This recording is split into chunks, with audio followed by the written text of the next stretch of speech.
Hello guys, welcome back to the channel. तो आज हम एक्सप्लेन करेंगे 2004 में रिलीज हुई movie P S. Movie start होते ही हम देखते हैं हमारी मूवी की मेन कैरेक्टर लुइस को। लुइस एक 39 इयर्स ओल्ड ब्यूटीफुल वुमेन है जो कि कोलंबिया यूनिवर्सिटी ऑफ आर्ट्स के एडमिशन ऑफिस में काम करती है।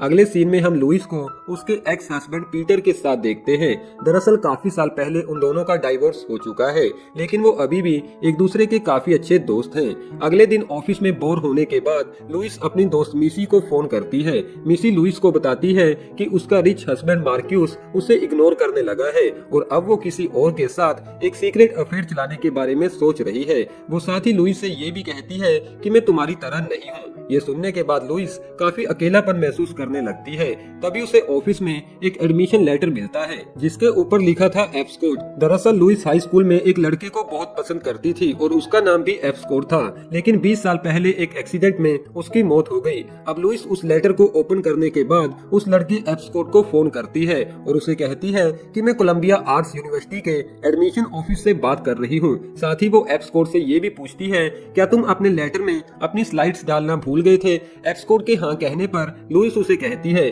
कि मंडे को मैं तुम्हारा इंटरव्यू लेने वाली हूँ, तो तुम अपनी स्लाइड्स को भी अपने साथ ले आना।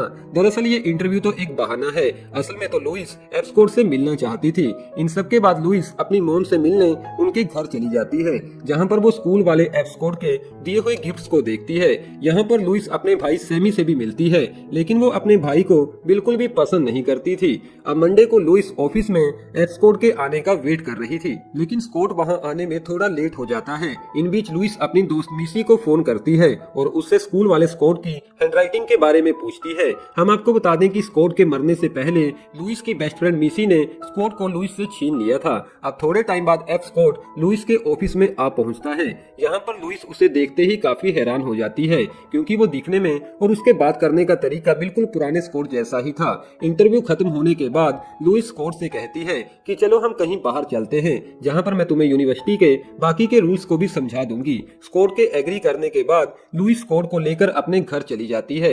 यहाँ पर स्कॉट लुइस से कहता है कि मैं तुम्हारी पेंटिंग बनाना चाहता हूँ, और साथ ही वो लुइस को टच करने लगता है। एक दूसरे के काफी ज्यादा करीब आने के बाद उन दोनों के बीच कुछ रोमांटिक सीन भी क्रिएट होते हैं। लुइस इन मोमेंट्स को काफी ज्यादा एंजॉय करती है, क्योंकि उसका अकेलापन अब दूर होने लगा था। जिसके बाद स्कॉट अपनी मॉम को फोन करता है और उन्हें कहता है कि मेरा इंटरव्यू पूरा हो चुका है, मैं जल्द ही घर वापस आ जाऊंगा। लुइस स्कॉट से कहती है कि मुझे प्रॉमिस करो कि तुम कल रात मुझसे फिर से मिलोगे। जिसके बाद स्कॉट शावर लेने चला जाता है और लुइस वापस अपने ऑफिस में चली जाती है। यहाँ पर हम देखते हैं कि लुइस अब काफी खुश है, जिससे मिसी को भी लुइस पर शक होने लगता है कि शायद लुइस किसी लड़के को डेट कर रही है। अब शाम को लुइस और पीटर एक साथ समय बिताने लगते हैं। यहाँ पर पीटर ड्रिंक के नशे में लुइस को बताता है कि उसे एक बीमारी है, हब्स की बीमारी, जिसे दूर करने के लिए वो अलग अलग लड़कियों के करीब आता है, और ये सब वो तब से करता आ रहा है जब से उन दोनों की शादी हुई थी। ये सुनने के बाद लुइस काफी ज्यादा सैड हो जाती है और पीटर को अपने घर से बाहर भी निकाल देती है। अब अगली शाम स्कॉट लुइस से मिलने उसके घर आता है, जहाँ पर वो देखता है कि लुइस काफी सैड थी। स्कॉट के पूछने पर लुइस उसे अपने और अपने एक्स हस्बैंड के बारे में बताती है, तो स्कॉट लुइस से कहता है कि पीटर तुमसे झूठ बोल रहा है, क्योंकि उसे पता चल गया होगा कि तुम किसी और लड़के को डेट कर रही हो, और अब वो तुम्हें वापस अपने पास लाना चाहता है। इन सब के बाद वो दोनों डिनर के लिए एक रेस्टोरेंट में चले जाते हैं, जहाँ से वापस घर आने के बाद लुइस स्कॉट को अपने स्कूल वाले बॉयफ्रेंड के बारे में बताती है, लेकिन वो यहाँ पर स्कॉट को अपने बॉयफ्रेंड का नाम नहीं बताती। जिसके बाद फिर से उन दोनों के बीच एक रोमांटिक सीन क्रिएट होता है, और अगली सुबह जैसे ही लुइस नींद से जागती है तो वो देखती है कि स्कॉट वहाँ से जा चुका था।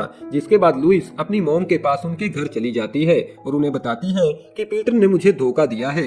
लुइस इसके बारे में अपने भाई सैमी से भी बात करती है, क्योंकि वो पीटर का काफी अच्छा दोस्त है। लेकिन यहाँ पर सैमी लुइस से कहता है कि मैं इन सब में तुम्हारी मदद नहीं कर सकता, तुम्हें खुद ही इस मैटर को हैंडल करना होगा। जिसके बाद लुइस उस होटल रूम में चली जाती है जहाँ पर मिसी रुकी हुई थी। यहाँ पर मिसी लुइस से कहती है कि तुमने मुझे उसके बारे में क्यों नहीं बताया, मेरा मतलब एप्सकोड के बारे में। लुइस कहती है हाँ, लेकिन वो एप्सकोड नहीं है।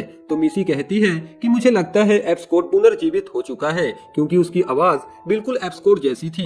लुइस के पूछने पर मिसी बताती है कि जब मैंने तुम्हारे घर पर फोन किया तो वो फोन एप्सकोड ने उठाया था, जहाँ पर मेरी पहली बार स्कॉट से बात हुई। एक पल के लिए तो मुझे ऐसा लगा कि शायद स्कॉट दोबारा जिंदा हो चुका है। मिसी साथ ही लुइस को ये भी बताती है कि मैं एप्सकोड स्कोट से मिल भी चुकी हूँ और वो तुम्हारे बारे में काफी सवाल पूछ रहा था। लुइस मिसी से पूछती है कि कहीं तुमने उसे स्कूल वाले एप्सकोड के बारे में तो कुछ नहीं बताया।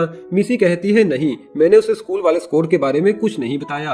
यहाँ पर लुइस मिसी से काफी जेलस फील कर रही थी क्योंकि उसने पहले भी एप्सकोड को उससे छीन लिया था और अब वो फिर से वैसा ही कर रही है। अब लुइस गुस्से में वहाँ से जाती हुई मिसी से कहती है कि मैं स्कोड को सब कुछ सच सच बता दूंगी। आगे हम देखते हैं कि एप्सकोड पहले से ही लुइस का इंतजार कर रहा था। लुइस के पूछने पर स्कोड कहता है कि मिसी ने मुझे कॉल कर बोला था कि तुम किसी इम्पोर्टेंट मैटर पर मुझसे बात करना चाहती हो। तो यहाँ पर लुइस स्कोड को स्कूल वाले स्कोड के बारे में बताती है जो कि दिखने में और उसकी हरकतें भी बिल्कुल तुम्हारे जैसी थी। तो एप्सकोड लुइस से पूछता है कि तुम्हें क्या लगता है मैं वही लड़का हूँ जो मरने के बाद दोबारा जिंदा हो गया। तो यहाँ पर लुइस एप्सकोड पर काफी ज्यादा गुस्सा हो जाती है, जिसके बाद एप्सकोड वहाँ से चला जाता है। वापस घर आने के बाद लुइस देखती है कि पीटर घर पर उसका इंतजार कर रहा था। यहाँ पर पीटर लुइस को बताता है कि मैंने उस दिन जो कुछ भी बोला था वो सब कुछ झूठ बोला था ताकि मैं तुम्हें अपने पास ला सकूं। अगली सुबह स्कॉट लुइस के घर आता है जहाँ पर वो पीटर को देखता है और लुइस पर गुस्सा होने लगता है। पीटर को कुछ समझ नहीं आ रहा था तो लुइस पीटर को वहाँ से जाने के लिए बोलती है, जिसके बाद स्कॉट लुइस से कहता है कि मैं तो तुम्हारी वजह से पूरी रात सो नहीं पाया और तुम यहाँ पर आराम से अपने एक्स हस्बैंड के साथ एंजॉय कर रही हो।